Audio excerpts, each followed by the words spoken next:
Que le Seigneur vous bénisse tous richement. Que Dieu vous comble.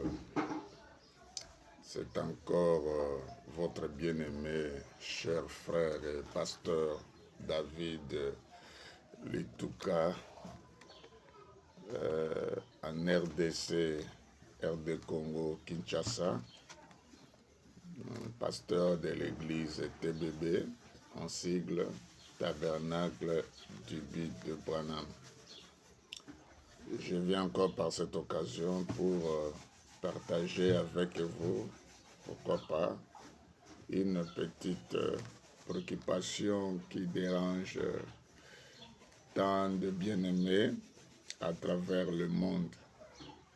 Vous savez, nous avons pas mal de points divergents dans ce message temps de la fin, alors que notre précieux frère William Branham n'a pas dit une chose ici et ailleurs autre chose.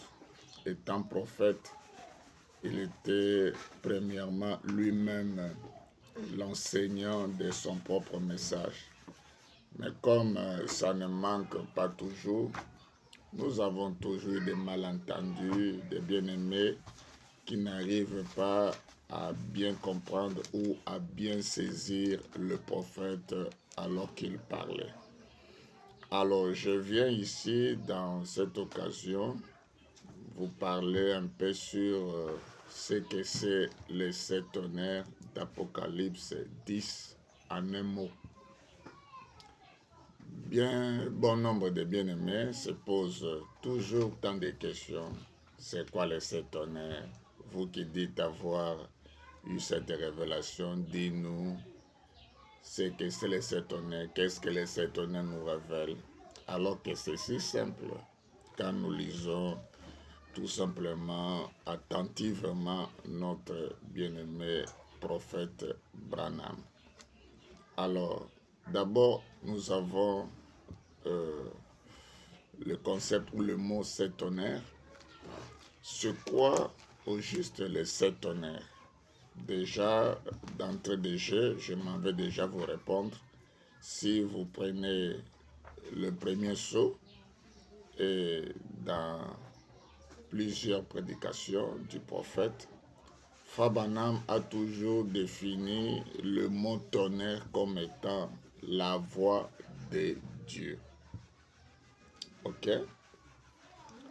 Ensuite, le mot 7 ou le chiffre 7, il a toujours dit que le chiffre 7, c'est la perfection.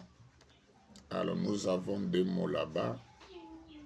Le mot tonnerre, c'est la voix de Dieu parce que Dieu parle en tonnant. Et ailleurs, il a toujours défini le chiffre 7 comme étant la perfection. Vous pouvez vérifier ça même dans le sermon 7e saut. Je crois depuis le paragraphe 252 ou 250 si je ne me trompe pas, et le paragraphe 255. Il montre là-bas que, parlant toujours de 7 tonnerres bien sûr, il montre là-bas que le chiffre 7 c'est la perfection. Alors, quand on parle de 7 tonnerres, nous avons dit le tonnerre c'est la voix de Dieu et le chiffre 7 c'est la perfection. Cela c'est suffisant pour que nous puissions comprendre en résumé que les 7 tonnerres c'est la voix de Dieu nous parlant dans toute sa perfection. C'est Dieu qui nous parle cette fois-ci, mais parfaitement. C'est pour nous montrer que Dieu a toujours parlé. Quand il avait utilisé Jérémie, c'est Dieu qui nous parlait. Quand il avait utilisé Ésaïe, c'est toujours Dieu qui parlait. Au cours des âges, Dieu n'a cessé de parler, il a toujours parlé. Mais cette fois-ci, quand les 7 tonnerres nous fait entendre leur voix, c'est Dieu qui nous parle parfaitement. Vous voyez? Pourquoi Dieu doit nous parler parfaitement? Parce que maintenant, il y a un ministère parfait sur la terre. Comme il y a un ministère parfait sur la terre, c'est tout à fait normal que Dieu puisse maintenant nous parler parfaitement. Et le ministère que nous avons hérité sur la terre en ce temps de la fin, c'est le ministère prophétique de la pierre de fête du Fils de l'homme. Ok? Et c'est à William Branham qu'on avait confié ce ministère-là. Donc, les 7 honneurs, c'est Dieu nous parlant parfaitement, cette fois-ci au temps de la fin, par le ministère prophétique du Fils de l'homme qu'avait eu William Marion Branham. Pourquoi Dieu doit nous parler parfaitement?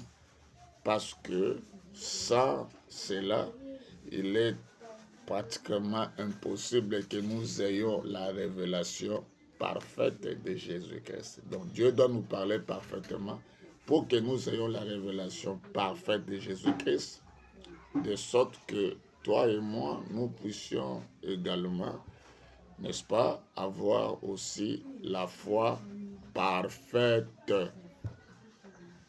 pour que nous partions dans l'enlèvement dans un lieu parfait.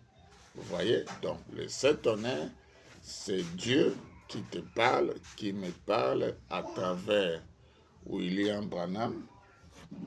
C'est Dieu qui te parle à travers William Branham parfaitement.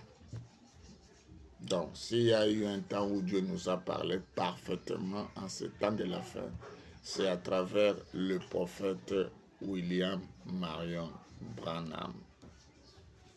Ok, mon frère? Et aujourd'hui, cette voie parfaite se trouve gardée dans de bandes. J'espère que tu as un peu compris. Que le Seigneur vous bénisse.